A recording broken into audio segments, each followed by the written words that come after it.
Hi, I am Lynn from the Chattanooga Public Library, and I am going to read the love song of J. Alfred Prufrock by T.S. Eliot.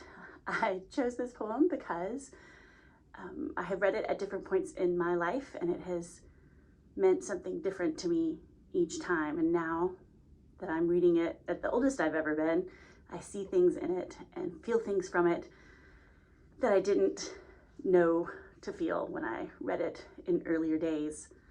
And when I was looking for a poem to read to you, this made me cry. So I hope that I can get through it without crying. Let us go then, you and I, when the evening is spread out against the sky like a patient etherized upon a table. Let us go through certain half-deserted streets, the muttering retreats of restless nights in one-night cheap hotels and sawdust restaurants with oyster shells. Streets that follow like a tedious argument of insidious intent. To lead you to an overwhelming question, oh, do not ask, what is it? Let us go and make our visit.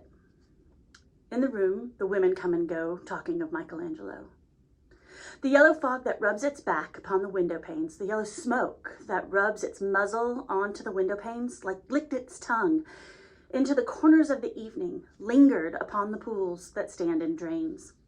Let fall upon its back the soot that falls from chimneys, slipped by the terrace, made a sudden leap, and seeing that it was a soft October night, curled once about the house and fell asleep. And indeed, there will be time for the yellow smoke that slides along the street, rubbing its back upon the window panes. There will be time to prepare a face to meet the faces that you meet. There will be time to murder and create, and time for all the works and days of hands that lift and drop a question on your plate. Time for you and time for me, and time yet for 100 indecisions, and for 100 visions and revisions before the taking of toast and tea. In the room, the women come and go, talking of Michelangelo. And indeed, there will be time to wonder, do I dare? And do I dare? Time to turn back and descend the stair with a bald spot in the middle of my hair. They will say, oh, how his hair is growing thin. My morning coat, my collar mounting firmly to the chin, my necktie rich and modest, but asserted by a simple pin. They will say, but how his arms and legs are thin. Do I dare disturb the universe?